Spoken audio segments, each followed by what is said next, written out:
본 방송에서 제공하는 투자 정보는 투자 판단에 대한 조언입니다. 방송에서 제공하는 주식의 가치, 가격 상승 및 하락에 대해서는 방송사에서 보장하지 않습니다. 실시간 정보 브리핑입니다. 마이클 바 연준 금융감독 부의장은 1분기 인플레이션 수치는 실망스러웠다며 인플레이션 상승폭이 낮아졌지만 여전히 2%에 완전히 도달하지는 못했다고 설명했습니다.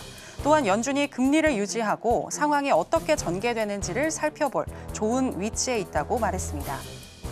오는 24일 이더리움 현물 상장 지수펀드의 승인 기한이 다가오는 가운데 국내뿐만 아니라 해외에서도 승인 가능성은 작다고 보고 있습니다. 스탠다드 차타드는 최근 보고서를 통해 미국 증권거래위원회와 이더리움 ETF 신청 금융사 간의 건설적인 대화가 이루어지지 않는 것 같다고 설명했습니다. 중국 증시 호조 효과에 힘입어 중국 뮤추얼 펀드의 74%가 올해 플러스 수익률을 기록하는 것으로 조사됐습니다. 이 중 수익률이 가장 높은 펀드는 상하이, 선전, 홍콩의 인덱스 펀드로 올해 수익률은 40.8%에 달했습니다. 현지 시간 22일 엔비디아의 실적 발표를 앞두고 CNBC의 에마누엘 수석은 결과가 예상을 웃돈다 해도 단기적으로 주가가 어떻게 반응할지는 명확하지 않다고 주장했습니다. 또한 지난 2년 동안 엔비디아와 S&P 500 주가는 깊은 상관관계를 보였다며 엔비디아 실적이 S&P 500 전체에 영향을 미칠 것이라고 전망을 했는데요. 관련 내용 해선시대에서 짚어보겠습니다.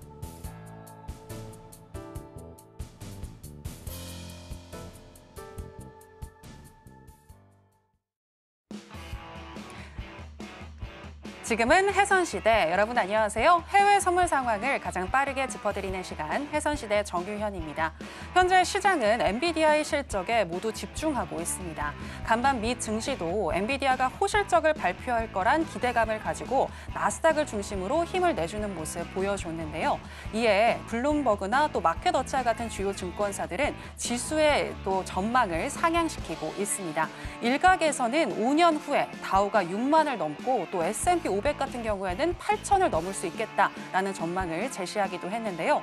하지만 연준위원들이 잇따라서 매파적인 발언을 지금 내놓고 있고 또 엔비디아가 호실적을 발표한다고 하더라도 단기적으로는 시장이 어떻게 반응할지 잘 모르는 일입니다. 그렇기 때문에 저희 해선시대와 매일 밤 함께 하시면서 주요 이슈들과 함께 또 시장을 따라가는 연습 해보시기 바랍니다. 자, 일단 오늘 우리 시장, 지금 미국 시장 같은 경우에는 뉴욕의 3대 지수 혼조로 출발을 했습니다. 자, 그럼 본격적인 시작에 앞서서 주요 경제지표 일정부터 만나보고 오시죠.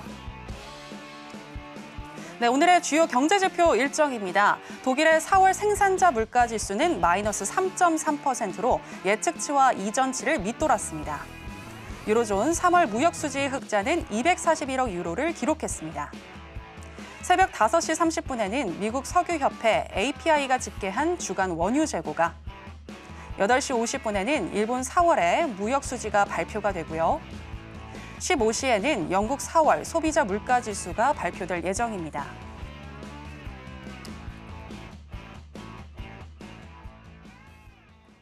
네, 오늘의 주요 경제지표 일정 체크해드렸고요. 자, 그럼 오늘은 어떤 마스터와 함께하는지 먼저 화면으로 만나보시겠습니다.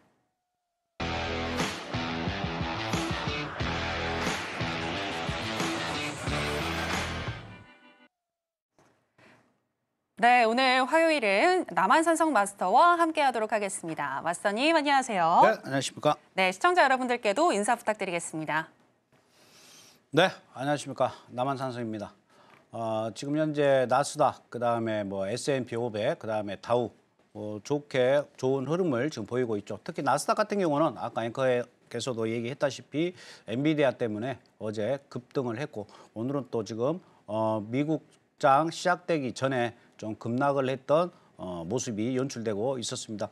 어떻게 됐는지 간에 내일은 장이 끝난 이후에 아마 엔비디아 실적 발표가 있을 거고요. 그다음에 내일 통화정책 회의로 발표가 있어요. 그래서 어찌됐든 간에 내일 수요일이 좀 중요하다. 어제 나스닥 같은 경우에 굉장히 급등을 했죠. 엔비디아 때문에. 근데 그 급등했던 이유가 엔비디아 실적이 좋아질 거다. 이게 아니고 버클레이에서 엔비디아 지금 한 이틀 정도밖에 실적 발표가 안 남았는데 갑자기 실적 예상치를 상향 조정을 했다라는 뉴스가 어제 나오면서 굉장히 좀 급등을 했다. 이렇게 여러분들이 이해를 하시면 되실 것 같습니다. 오늘도 열심히 여러분들과 소통을 하면서 쉽고 빠르고 재밌게 오늘도 진행을 해 나가도록 하겠습니다.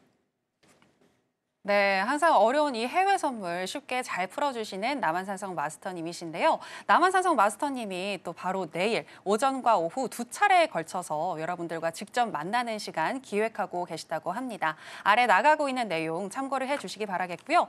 특히나 남한산성 마스터와 함께 하시게 된다면 여러분들 이렇게 파워 노트도 받아가실 수가 있습니다. 남한산성 마스터님의 노하우가 담긴 파워 노트이니까요. 이 파워 노트도 꼭 받아가실 수 있었으면 좋겠습니다. 자, 그러면 먼저 나스닥의 현재 시세와 더불어서 주요 이슈 체크해 보도록 하겠습니다.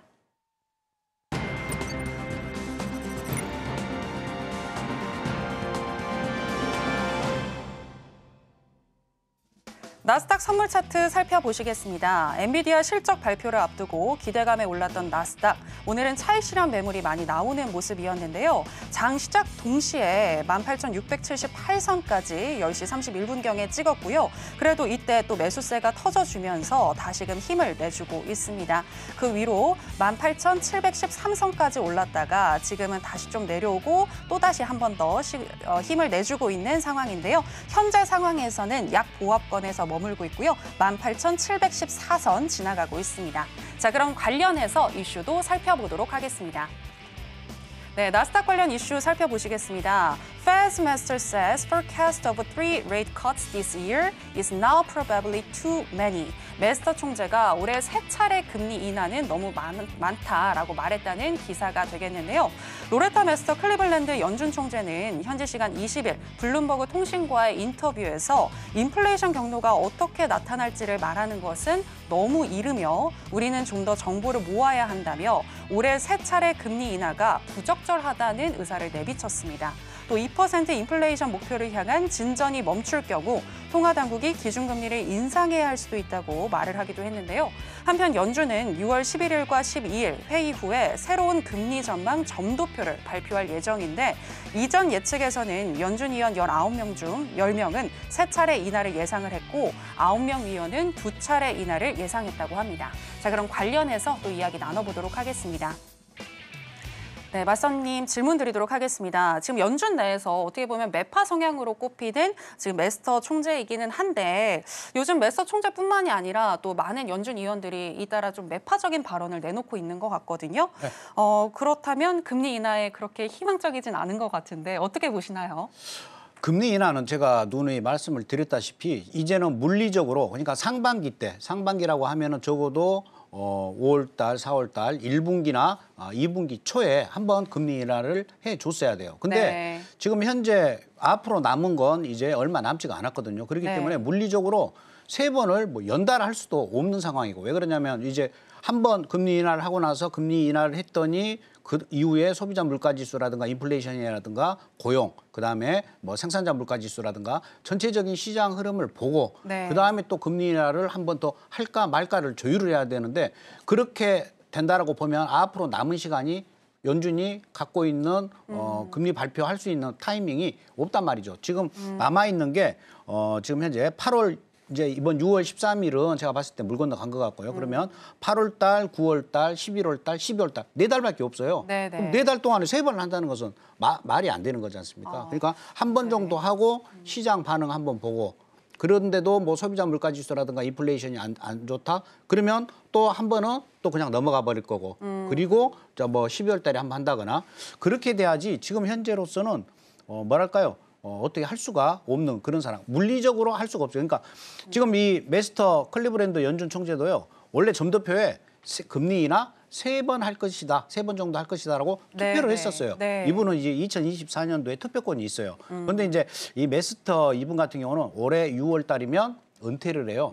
올해 연말까지 끌고 가시는 게 아니고 그러니까 투표를 이제 앞으로는 못 해요. 못 하는데 제가 봤었을 때는 이제 보통 이제 연준 총재 같은 경우는 그만두게 되면 뭐 JP 모건이라든가 모건 스탠리, 버클레이, 시티은행, 뭐 홍콩 상하이은행 이런 데로 다 또 이적을 합니다. 이적을 하는데 자기가 3번 정도의 금리 인하를 했다고 연초에 그렇게 계속 이야기를 했어요. 근데 이제 그 말이 시가 될까 봐 뭐 3번은 어렵지 않겠느냐 이렇게 얘기하는 것 같은 그런 분위기도 있는데 제가 계속해서 말씀드렸다시피 이제 물리적으로 지금 2번밖에는 할 수가 없다. 하지만 시장은 이 2번이라도 아이고 감지덕지하게 받아줄 거다.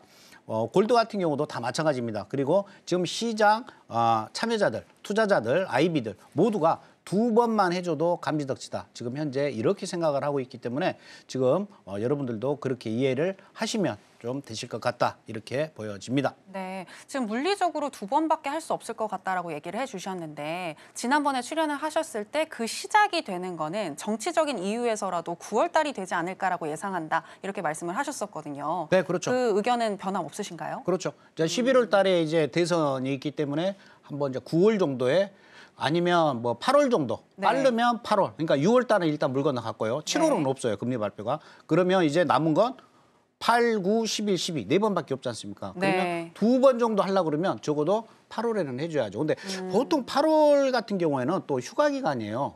이제 미국도 마찬가지로. 그래서 네. 휴가 기간이기 때문에 이때도 어떻게 될랑가는 불투명합니다. 하지만 9월은 확실히 할 거다. 그러면 9월 달에 하면 9월 달 한 다음에 11월 그다음에 대선 치르고 나서 12월 정도에 한 번. 그러니까 물리적으로 2번밖에 실질적으로는 남지 네. 않았다. 이렇게 보는 게 맞을 것 같습니다. 아, 네. 금리 인하의 첫 신호탄은 9월이 될 가능성이 높다라는 의견까지 들어볼 수 있었는데요. 자, 그럼 계속해서 나스닥 관련한 전략 알아보도록 하겠습니다. 자, 마스터님 팻말 준비해 주시고요. 하나, 둘, 셋, 빠밤. 매도를 들어주셨네요. 왜요? 연중 네.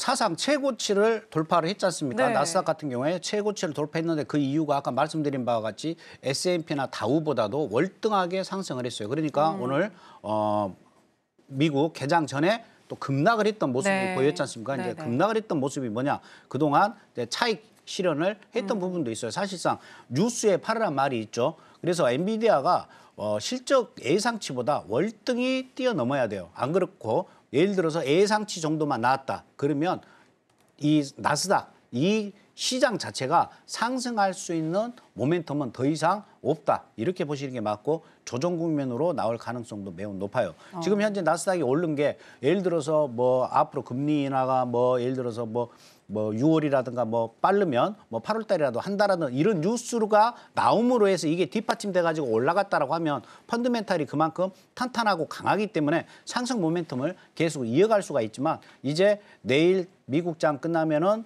일단은 뭡니까? 엔비디아 실적 발표 나올 거고 뭐 그때까지 지켜보느니 지금 어느 정도 상승했고 올라왔었을 때 어느 정도 팔자 뭐 이런 분위기인 것 같아요.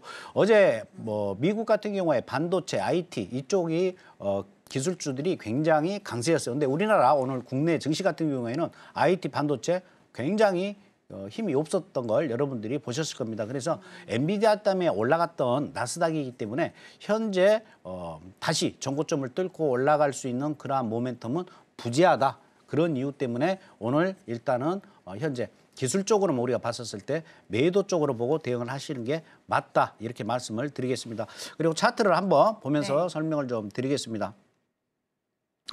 지금 현재 보시게 되면 굉장히 일봉 차트입니다. 일봉 차트로만 봤었을 때 지금 굉장히 많이 상승을 한 모습이에요. 상승을 했고 직전 고점이 제 기억으로는 18,704인가 그 정도 됩니다. 그 라인을 지금 어제 돌파를 살짝 돌파를 했습니다. 그리고 양봉을 만들었는데 오늘 같은 경우에는 적어도 음봉 내지는 도치 모양의 캔들을 만들 가능성이 있어요. 뭐 그렇다고 해서 지금 확 떨어진다 이렇게 볼 수는 없죠. 그리고 보시게 되면 우상향으로 계속해서 지금 가격은 올라가고 있는데 보조지표 자체는 이제 더 이상 위로 올라갈 데가 없어요. 지금 과매수권에 있기 때문에 100이라는 지점에 와 있어요. 더 이상 여기를 뚫고 올라갈 수가 없죠. 그러면 뭡니까? 이것도 하락 다이버전스가 지금 나온다. 그러니까 적어도 가격 조정, 기간 조정은 어느 정도 있어야 될 그러한 상황이다. 그렇기 때문에 여기에서는 우리가 조심하게 대응을 하셔야 되고 현재 기술적으로 일봉상으로 본다라고 그러면 아직은 매수가 꺾였다. 이렇게 볼 수는 없어요. 계속해서 큰 파동은 매수가 맞습니다. 그러니까 저가 매수가 유효하다. 이럴 때 쓰는 말이에요. 전체 큰 파동은 매수인데 오늘 조정이 좀 있을 거다. 그러면 뭐다? 여기에서는 저가의 매수를 들어가셔도 된다. 이 말씀이고요. 1시간짜리로 좀 디테일하게 보도록 하겠습니다. 지금 장 전에 보시게 되면 굉장히 좀 아랫골이 달고 거의 16,000 18,680라인까지 거의 내려왔죠. 거의 내려오고 나서 다시 좀 상승하고 있는데 오늘의 가장 큰 고비는 18,756 이 라인이 굉장히 중요한 라인이다. 계속해서 오늘 동경장에서 한 번, 두 번, 세 번, 네 번 아주 그냥 여기를 못 넘어가지고 안달이었죠. 근데 드디어 뭐 계속해서 찔러도 어떤 상승 모멘텀이 없죠. 그러니까 에너지가 빠져버리는 겁니다. 힘이 빠져버리니까 그냥 여기서부터 쭉 급락을 해서 어제 여기서 올렸던 거 뭐 거의 뭐 3분의 2 정도는 하락을 했죠. 하락을 했고 지금 올라오는데 올라온다 하더라도 제가 말씀드렸다시피 이 구간에서는 여러분들 18,756 이 라인 위로 돌파가 된다라고 하면 추가적인 모멘텀이 있겠지만은 18,756을 못 넘어선다. 그러면 계속해서 하락 압력을 받을 것이다. 그러면 하단은 또 제한적이기 때문에 18,671 라인 좀 더 깊게 빠진다. 그러면 어제의 시가죠. 어제의 시가였던 18,630 라인 이 사이에서의 이제 눈치 보는 그러한 장이 연출될 가능성이 커요. 만약에 어제가 월요일이었지 않습니까? 월요일 시가까지 내려온다. 그러면 뭐겠습니까? 윗꼬리만 달린 일봉상으로 봤을 때 윗꼬리만 달린 이러한 비석형 캔들이 되는 거예요. 주봉으로 봤었을 때. 그렇기 때문에 월요일 날 시가도 굉장히 중요하거든요. 그래서 월요일 시가가 무너지는지 오늘 이게 여러분들이 보셔야 할 관전 포인트다. 이렇게 말씀을 드리고 싶고요.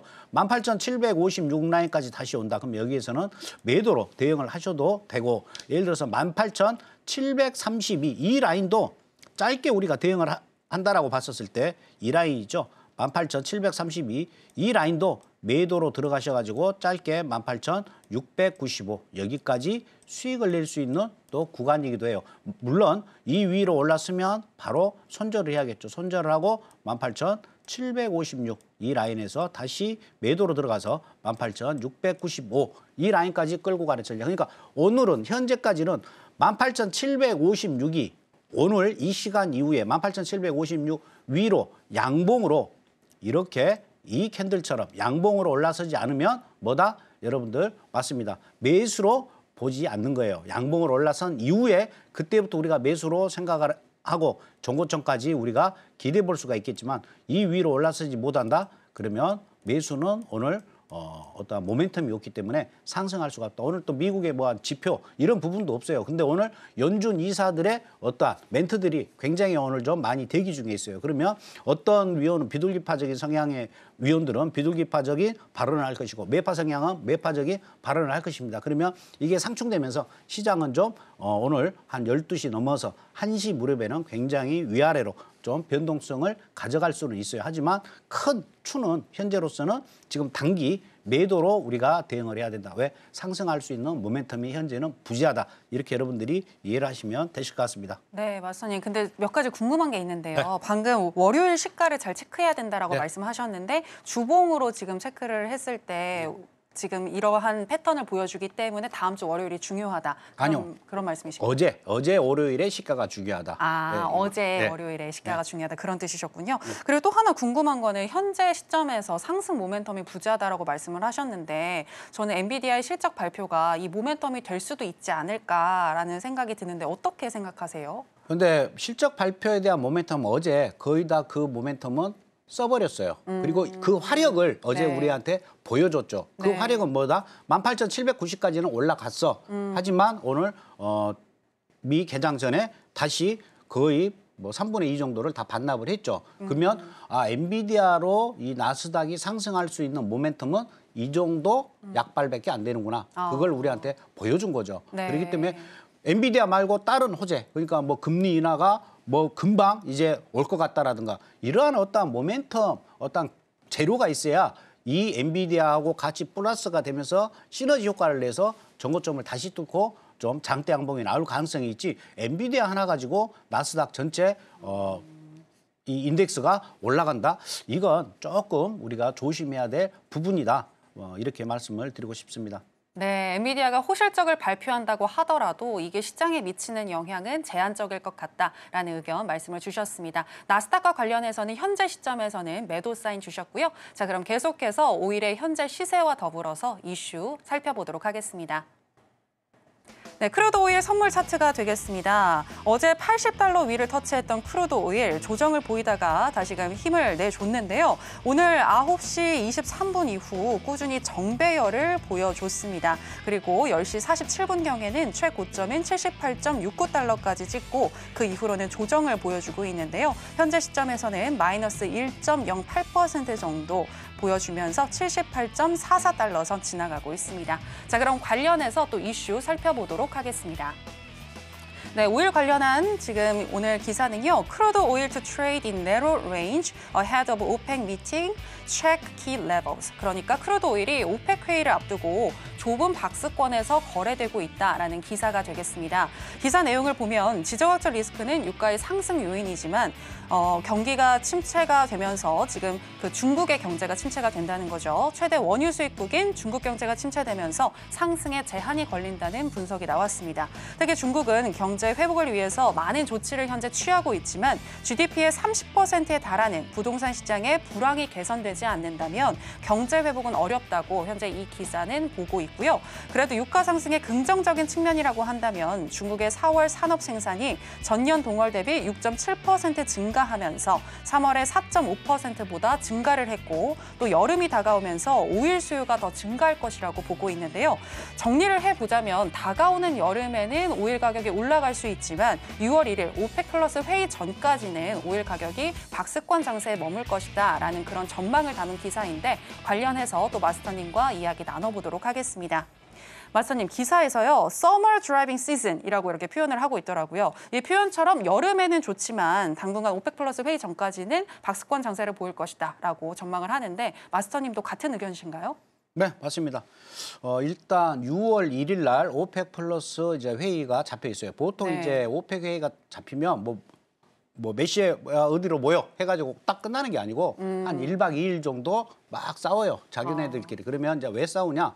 좀 부유한 국가들, 사우디 같은 경우는 야, 저 감산 좀 하자. 그래서 우리가 가격 좀 떠받치자. 이렇게 얘기를 할 거고 또 뭐 예를 들어서 뭐 카자흐스탄이라든가 못 사는 나라는 야, 우리 기름 팔아갖고 먹고 사는데 우리 이 정도 감산은 안 된다. 감산 조금밖에 못 한다. 이제 이러거든요. 그래서 네. 보통 보면 사우디아라비아, 그다음에 아랍에미리트, 그다음에 쿠웨이트는 감산을 하자고 주도적으로 이야기를 하는 국가예요. 하지만 방금 말씀드린 바와 같이 이라크나 카자흐스탄, 나이지리아 계속해서 얘네들은 그래 감산하자 도장은 찍어놓고 나중에 뒤에서 계속해서 물량을 계속 위반하는 감산 조치를 위반하는 그런 또 나라들이에요. 근데 예전에도 오펙 플러스 회의 때는 다들 으쌰으쌰하고 도장 찍고 박수 치고 헤어져요. 그러면 오일 가격에 분명히 영향을 줍니다. 하지만 그 약발이 오래가지는 못해요. 그냥 시장에서는 오펙 플러스의 감산 조치에 대해서 굉장히 뭐랄까요? 신뢰도가 많이 떨어져요. 실질적으로 그 주의 원유 재고량이라든가 원유 생산량 이러한 데이터를 믿는 것이지 니네들이 감산한다 한다고 한들 이게 원유 가격에는 사실상 직접적 영향을 주지는 않아요. 보통 일주일 단위로 오펙이나 그다음에 에너지청에서 계속해서 데이터를 발표를 합니다. 홈페이지 들어가 보면 금방 여러분들도 확인하실 수가 있어요. 보시면 금방금방 그 주에 어떻게 수입량이 어떻고 수출량이 어떻고 생산량이 어떻고 이런 게 다 그냥 나옵니다. 요즘은 예전 같지가 않아가지고 뭐 누구나 그게 오픈돼갖고 볼 수가 있는 거기 때문에 보면 금방 그 데이터로 우리가 원유가 앞으로 가격을 어떻게 될 것인지 이걸 가늠을 하는 것이지 뭐 예를 들어서 뭐 감산 뭐 하루 종일 뭐 감산을 뭐 2배, 3배 한다고 한들 시장에서 물론 어떠한 뭐 립서비스 차원에서 시장은 움직일 수 있지만 그게 실질적인 원유 가격에 큰 도움은 안 된다. 일단 여러분들이 이렇게 알아두시면 될 것 같고요. 4월 달에 중국 원유 재고가 하루 평균 하루입니다. 83만 배럴 해가지고 배럴이었는데 3월 달보다 약 79만 배럴보다는 좀 증가했어요. 이게 재고량이 지금 증가하고 있어요. 중국의 원유 재고량이 증가가 된다. 중국만 봤을 때. 중국은 전 세계 수입량 1위거든요. 근데 재고량이 많다 그러면 산업 생산에 문제가 있다. 근데 지표로 봤었을 때는 산업 생산 좋게 나왔다. 앞으로 중국 경제가 좋아질 거니까 수요 측면에서 오일 가격이 올라가는데 지지를 할 거다. 이 부분은 저도 찬성하고 있는 생각 중에 하나예요. 그리고 전에 제가 방송 때 여러분한테 말씀드렸다시피 중국 정부가 1조 위안, 그러니까 우리나라 돈으로 한 180조를 경기 부양책으로 국채 발행을 했죠. 그 돈의 30% 정도는 부동산 해결하는 데 쓰고 PF, 그다음에 한 20%는 수혜 입었던 거 그때 춘절 연휴 기간 때 수혜 입었던 거에 쓰고 나머지 50%는 인프라 사업에 만약에 쓴다라고 하면 더욱더 활발해지겠죠. 그리고 이제 보통 이제 6월 넘어서면서 이제 7, 8월에는 원유 수요가 굉장히 많습니다. 원유 수요가 왜 많냐면 공장에 굴뚝에 많이 쓰기 때문에 그런 게 아니고 이러한 교통량이 매우 증가해요. 사실상 여러분들이 공장에 때는 원유도 굉장히 중요하다고 생각하지만 사실상 자동차 교통량에 들어가는 원유도 굉장히 많습니다. 유럽도 마찬가지예요. 이때가 이제 보통 휴가 시즌이 되다 보니까 뭐 유럽 같은 경우에는 뭐 배 타고 가는 게 아니지 않습니까? 차로 막 다녀버리니까 몇 박 며칠을 차로 그냥 이 나라 저 나라 가버리니까 엄청난 원유 소비가 돼요. 근데 이제 여기에서 이제 문제가 뭐냐? 예전 같지 않고 요즘은 전기차가 굉장히 많죠. 그래서 중국 같은 경우도 예전에는 가솔린 소비가 굉장히 많았는데 중국도 전기차가 어마무시하게 많이 만들고 팔고 하고 있지 않습니까? 그래서 중국 같은 경우에도 가솔린 소비가 굉장히 현저하게 떨어져요. 사실상 원유라는 게 가솔린이 차지하는 부분이 굉장히 커요. 그래서 가솔린이 얼만큼 소비가 됐고 가솔린 재고량이 얼만큼 있느냐에 따라 가지고 원유 가격도 굉장히 민감하게 움직이는 게 그 부분은 항상 원유 재고 발표를 할 때 여러분들 전체적인 원유 재고량만 보시지 말고 거기에 보면 종유, 정제유, 그다음에 가솔린 이런 부분도 있기 때문에 이런 부분도 여러분들이 꼼꼼히 좀 보셔야 될 부분이 있다. 그래서 중국발 수요 이건 앞으로도 괜찮아 보입니다. 그래서 중국의 산업 생산 지표로도 확인이 됐죠. 그래서 앞으로 경기 부양책도 나온 이 상황에서 중국에서 소비되는 원유가 어느 정도 있고 그다음에 오펙에서 감산을 하고 감산을 계속해서 적어도 한 1분기, 2분기 정도 이 국가들 오펙 플러스 회의한 내용대로만 지켜진다. 그러면 원유 가격은 어느 정도 하방은 지지를 할 거다. 하지만 제 생각은 원유가 급격하게 올라가지는 않을 거다. 왜 그러냐면 어느 정도 지정학적 리스크가 많이 좀 해소되고 있는 그런 국면이기 때문에 그렇습니다. 네. 알겠습니다. 지금 시점에서는 급격하게 올라가진 않지만 그래도 장기적으로 봤을 때에는 유가가 계속 오를 수 있다라고 지금 분석을 해주신 것 같은데요. 그리고 아까 말씀 중에 원유 재고들 중에서도 가솔린 재고를 눈여겨서 봐야 한다라고 말씀을 해주셨는데 그건 아무래도 이제 자동차에서 가솔린을 많이 네, 소비를 그렇죠. 하니까 그래서 그런 거죠. 네, 맞습니다. 예, 알겠습니다. 자, 그렇다면 지난주 같은 경우에는 78.80달러를 지지를 한다면 계속해서 매수 사인을 줘야 한다라고 말씀을 해주셨는데 이번 주도 같은 의견이신가요? 제가 저번에 말씀을 드렸던 게 77달러, 그다음에 상단은 80달러 정도 네. 그 박스권에서 계속 흐름을 보일 것이다 했는데 네. 지금 계속 그렇게 움직이고 있어요. 그래서 이게 어느 한 방향으로 확 뚫리고 올라가야만이 네. 그다음 어떠한 파동이 나오는데 지금 현재는 이 가격대에서 계속해서 갇혀있는 형국이다. 이렇게 보시면 되실 것 같아요. 그렇다면 이런 박스권 형국에서 지금 시점에서는 또 어떤 전략을 주실지 더 궁금해지는 것 같은데요. 자, 우리 마스터님 팻말 준비해 주시고요. 하나, 둘, 셋, 빠밤. 매도 사인을 주셨네요. 왜요? 지금 단기적으로 좀 차익 실현 매물을 챙겨야 할 때인가요? 일단은 오늘 같은 경우에 계속해서 하방으로 밀리고 있는 모습이고 또 상승할 네. 수 있는 모멘텀은 보이지가 않고 그렇기 때문에 일단 차트를 보면서 설명을 좀 드리겠습니다. 네. 제가 계속해서 크루드 오일 같은 경우는 수도 없이 말씀을 드렸어요. 크루드 오일은 상단은 79.5 그러니까 80달러 여러분들이 애우기 편하게 그리고 하단은 77달러. 지금 여기에 딱 갇혀 있지 않습니까? 이건 제가 여기에 가두리 양식장으로 얘네들을 가둬놓으려고 가둬놓은 게 아니고 이 라인은 전체적으로 우리가 한번 보실 필요가 있는데 오일 가격이 67.71달러였어요. 최저점입니다. 여기에서 여기까지 올라온 그러니까 여기까지 올라온 4월 13일 날 87.67까지 찍었던 자리에 정확하게 여러분들 피보나치로 그려보면 나옵니다. 50%인 지점이 77달러입니다. 그리고 61.8%인 지점이 79.45, 80불 이 정도가 돼요. 그래서 여기에서 지금 갇혀가지고 있다는 겁니다. 근데 현재 보조지표 보더라도 어찌됐든 간에 아직 데드클로스는 안 났고 우상향의 모습이에요. 그래서 이 이후에 이제 시나리오가 이제 중요하겠죠. 이 이후에 이제 시나리오가 중요한데 지난 과거야 뭐 의미가 있겠습니까? 지금 앞으로 어떻게 움직이는가가 중요한 것이지. 그래서 고점에서 1파 내려왔죠. 2파 그리고 3파예요. 그리고 여기서 이제 박스권입니다. 근데 이 박스권 하단 77달러 이 부분이 깨진다. 그러면 72달러까지 이제 밀리는 그러한 형국의 모습을 띌 거예요. 여기서는 가파르게 또 떨어지는 경향이 있어요. 이 구간은 전에 올라왔었을 때도 거의 2주가량 박스권에 이렇게 갇혔던 적이 있어요. 지금 이 구간이 그러니까 여기에는 매물대가 엄청나게 많다. 여러분들이 이렇게 이해를 하셔도 되실 것 같아요. 그러면 얘가 확실하게 상승한다. 그러면 이 박스권 위로 이렇게 올라서야겠죠. 그러면 다시 뭐 82불 그다음에 전고점을 향해서 올라갈 수 있는 모멘텀이 생기겠는데 그렇지 않고서는 계속해서 이 박스권의 흐름을 보일 거다. 그러면 지금 현재로는 박스권 비추세 매매를 하실 수밖에 없어요. 80불 정도에서는 매도, 77달러에서는 매수. 지금 오늘 현재 가격은 딱 그 중간에 있지 않습니까? 그러니까 좀 기다렸다가 오히려 거래를 하셔야 되고 박스권으로 이렇게 움직였을 때가 사실상 우리가 거래하기가 굉장히 힘들죠. 추세가 있으면 그 추세에 우리가 올라타서 우리가 거래를 하면 도움이 되겠지만 이렇게 박스권에 있을 경우에는 어쩔 수 없어요. 박스권 상단, 박스권 하단에서만 타점이 나오기 때문에 좀 기다리는 매매를 해야 된다. 이렇게 말씀을 드리고 싶습니다. 그리고 지금 일봉상 이렇게 보시게 되면 계속해서 또 특이상은 아랫꼬리 달고 또 이 일봉입니다. 여기서 아랫꼬리 달고 오늘도 만약에 아랫꼬리를 단다. 그러면 내일 정도 조금 또 올라가는 척을 할 수가 있는데 어찌됐든 간에 80불 위로 완전히 안착을 해야 됩니다. 그러니까 현재 79.43 이 라인 위에서 확실하게 올라선 캔들이 전혀 없지 않습니까? 여러분들이 화면상에 보시더라도 이 위로 양봉이 떡하니 딱 걸터 올라서줘야 됩니다. 그래야 상승할 수 있는 모멘텀이 있다. 이렇게 여러분들이 이해를 하시면 되겠고요. 일봉상으로 한번 봤고 이제는 60분짜리를 한번 보도록 하겠습니다.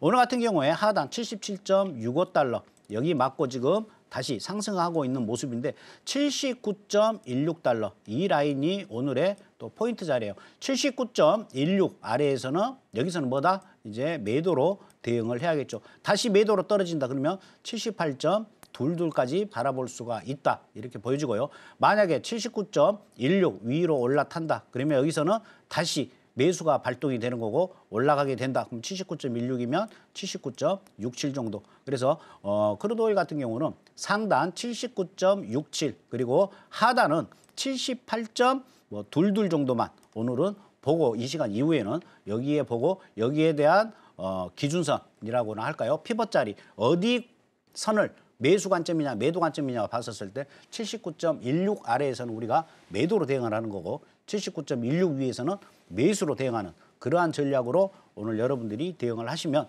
되시지 않겠느냐 이렇게 보여집니다. 네, 현재 시점에서는 79.16 자리를 잘 체크를 해보시는 게 좋을 것 같습니다. 79.16 밑으로 떨어질 때는 매도이고 올라서게 되면은 매수 사인을 주겠다라고 말씀을 해주셨는데요. 박스권이 깨지게 되면 또 다른 흐름, 다른 방향성을 보여줄 것 같다라고 예측을 해주셨는데 5일의 추세를 파악하고 또 언제 진입을 해야 할지 구체적인 가격 전략 알고 싶으신 분들 많으실 것 같습니다. 그래서 바로 우리 마스터님이 내일 공개 방송을 무료로 진행을 해주시는데요. 오전 9시와 오후 10시 두 차례에 걸쳐서 여러분들과 함께 해주신다고 합니다. 지금 아래 관련한 내용이 나가고 있으니까요. 체크해 주시기 바라겠고요.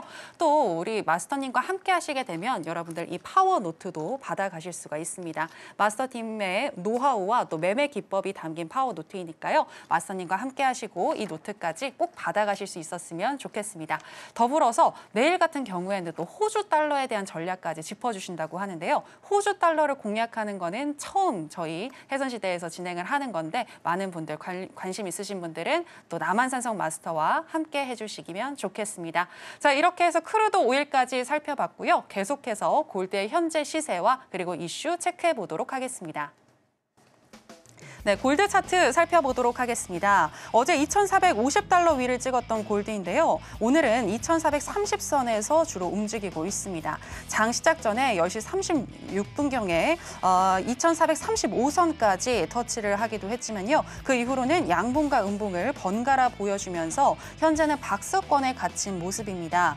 현재 시점에서 0.32% 정도 하락을 하면서 2,430선 지나가고 있습니다. 자, 그럼 금과 관련해서 이슈도 체크해 보도록 하겠습니다. 오늘 금과 관련한 기사는요. Gold price losses its recovery momentum amid renewed US dollar demand. 금 가격, 미국 달러 수요 증가로 상승에 제한이 걸렸다라는 기사가 되겠습니다. 기사 내용을 보면 현지 시간 20일 금은 2,450달러로 사상 최고치를 기록했고 이는 올 들어서 18% 이상 증가한 것이라고 합니다.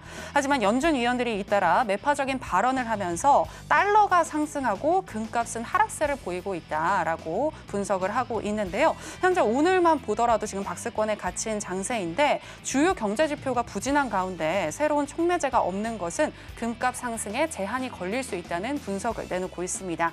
또 22일에 발표될 FOMC 의사록이 금값의 향방을 정할 수 있을 것이라고 기사에서는 보고 있는데요.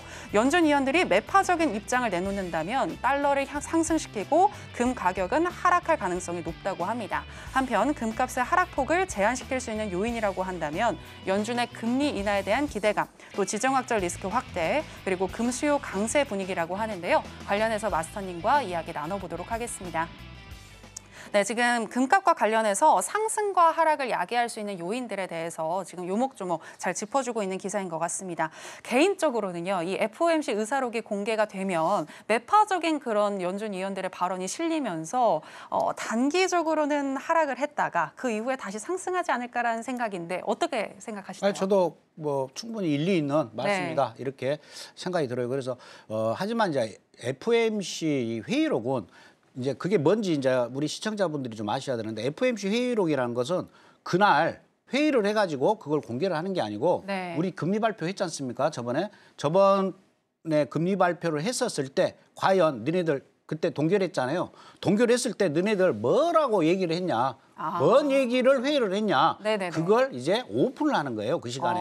새롭게 뭐요 해가지고 막 회의를 하는 게 아니고 네네. 이미 금리 발표 난 걸 누가 뭔 말을 했고 누가 뭔 말을 했고 근데 이게 그때 당시에는 이제 인터뷰상으로 파월 연준 의장이 금리 발표한 이후에 30분 있다가 기자회견을 하면서 네. 말로 이야기를 했던 거고 이번에는 이제 회의록으로 책자로 이제 나오는 거예요. 그러면 좀 더 우리가 또 세밀하게 네. 분석을 할 수가 있지 않습니까? 그래서 통화정책 회의록이 좀 중요하다. 그러면 회의록에 보면 아까 말씀했던 뭐 메스터 위원이라든가 네. 그다음에 뭐 보우위원 먼저 이런 위원들이 무슨 말을 했고 파월 연준 의장은 또 뭐라고 또 답변을 했고 지네들끼리 회의한 내용이 있으면 이 연준 위원들이 앞으로 금리를 인하할까 말까 이걸 어느 정도 가늠을 할 수 있기 때문에 회의록이 중요한 거예요. 그러니까 네. 쉽게 해서 이 회의록은 이미 뭐 80%는 다 아는 내용이에요.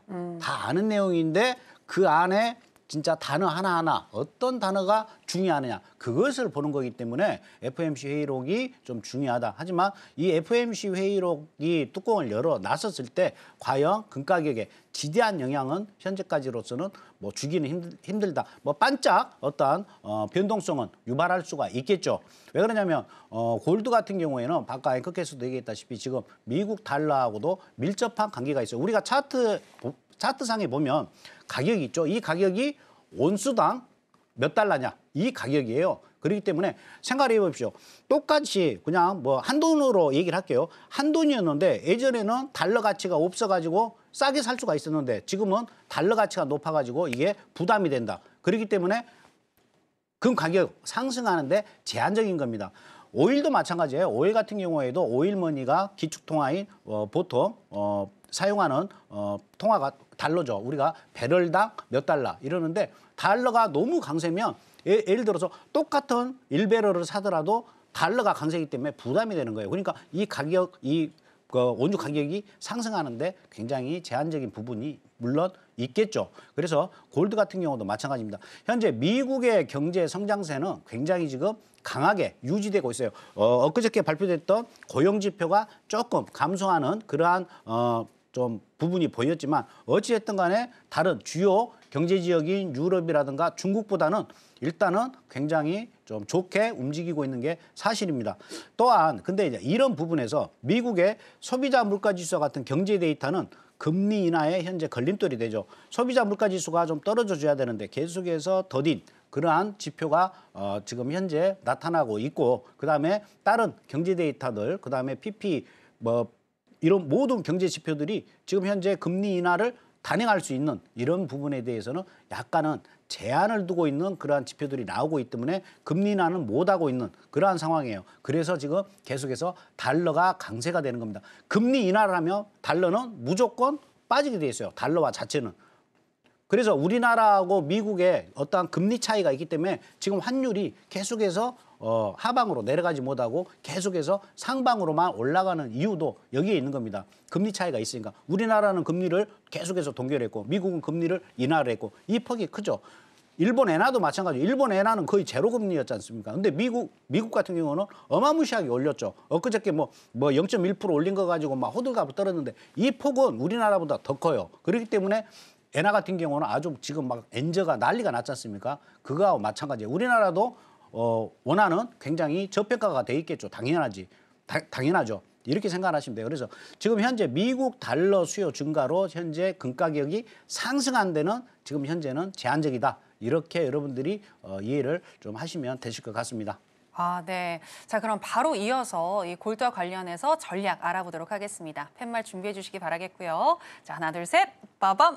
아, 네. 반망 사인을 들어주셨습니다. 지난주에 2333선 위로 올라서면 계속해서 매수를 해야 한다 이런 말씀을 해주셨는데 지금 시점에서는 왜 관망인지. 거의 지금 네. 목표가까지 왔어요. 네. 왔기 때문에 제가 이제 저번 주 화요일 같으면 화요일 날 매수를 했으면 어마무시하게 벌었겠죠. 네네. 그때는 이제 매수 쪽으로 우리가 계속 봐야 되는데 오늘 같은 경우 지금 제가 설명드리는 것은 오늘에서 내일 뭐 오전 정도까지의 거래 방향을 여러분들한테 지시를 하는 거지 뭐 제가 다음 주 화요일 나올 때까지 뭐 매수면 계속 매수라는 뜻이 아닙니다. 우리는 데이 트레이딩이기 때문에 단기간 내에 여러분들이 판단하시기에 편하게 저희가 조언을 해드리는 것뿐이에요. 그래서 현재 골드 같은 경우에는 왜 관망이냐면 사실상 2,454달러 굉장히 좀 많이 올랐기 때문에 사실상 좀 여기에서 추가적으로 우리가 들어가기에 좀 부담이 된다 이런 측면에서 말씀을 드렸던 부분이 여기에 있는 거예요. 그래서 지금 현재 다시 양봉으로 바뀌고 있는 그러한 모습인데 지금 보조지표 일봉상으로 보더라도 계속해서 우상향의 모습이에요. 그러니까 이 골드 같은 경우도 어떻게 보면 추세 자체는 계속해서 우상향의 모습이죠. 만약에 골드가 다시 떨어진다.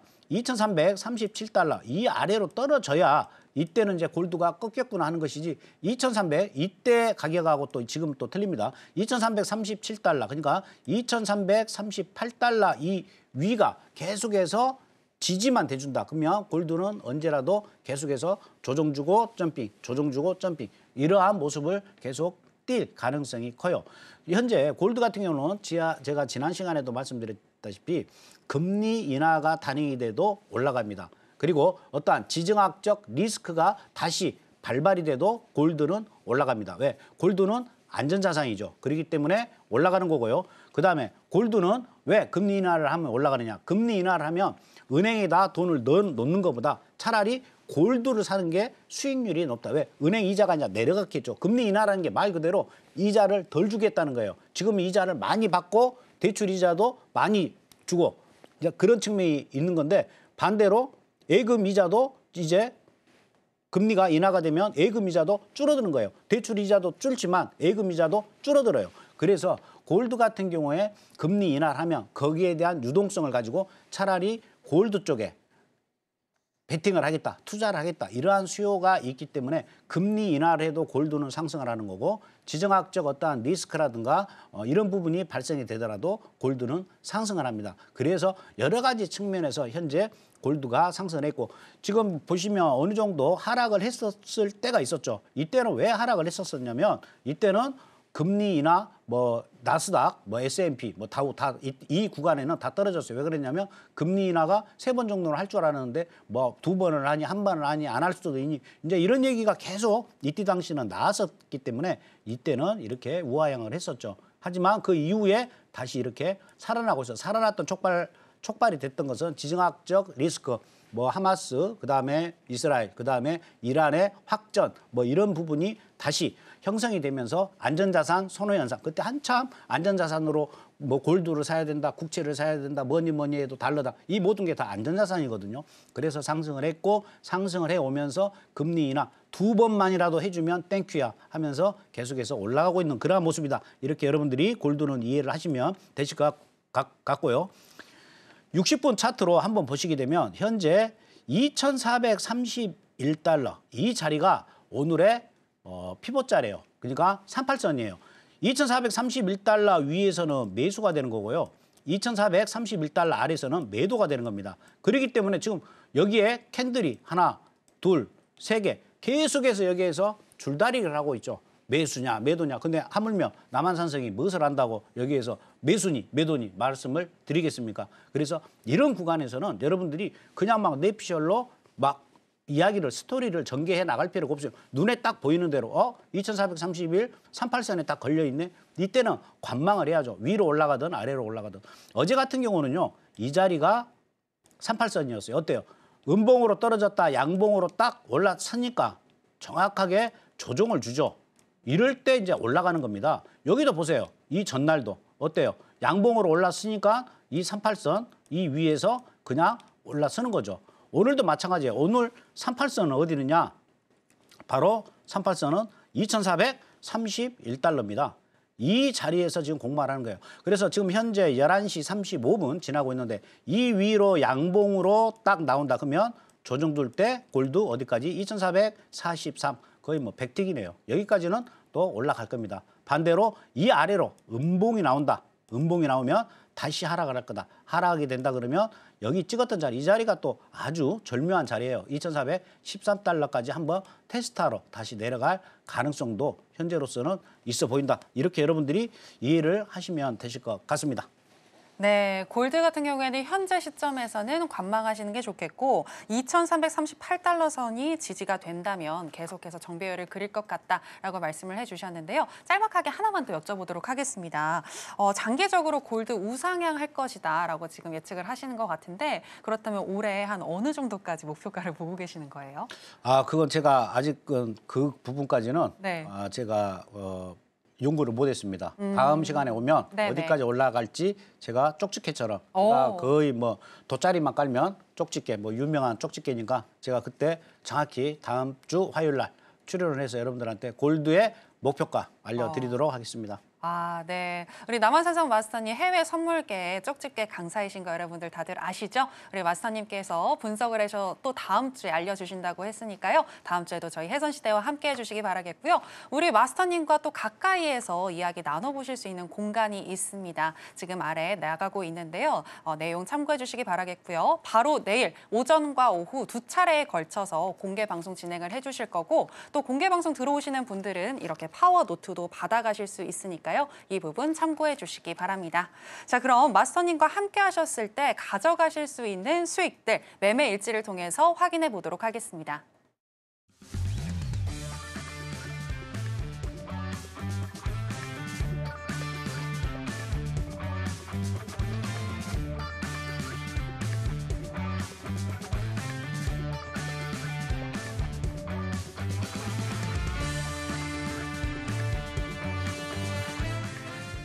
항생과 호주 달러 같이 한번 공략해보고 싶으신 분들은 아래 나가고 있는 정보 참고를 해주시면 되겠습니다.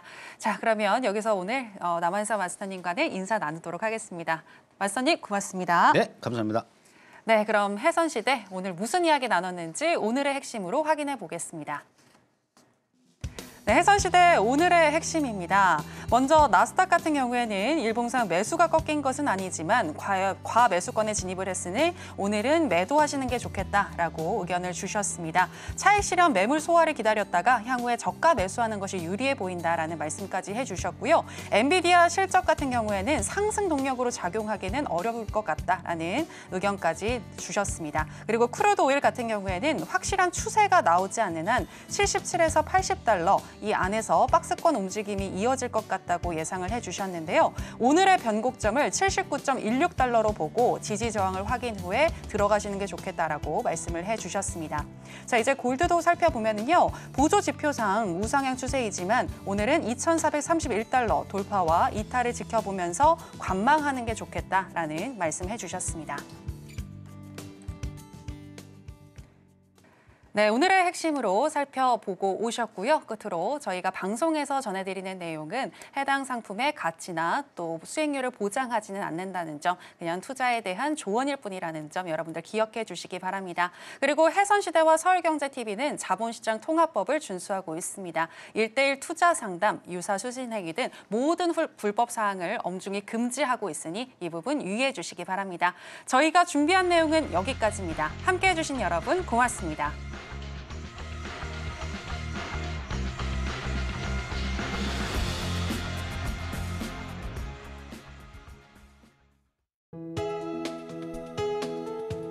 본 방송에서 제공하는 투자 정보는 투자 판단에 대한 조언입니다. 방송에서 제공하는 주식의 가치, 가격 상승 및 하락에 대해서는 방송사에서 보장하지 않습니다.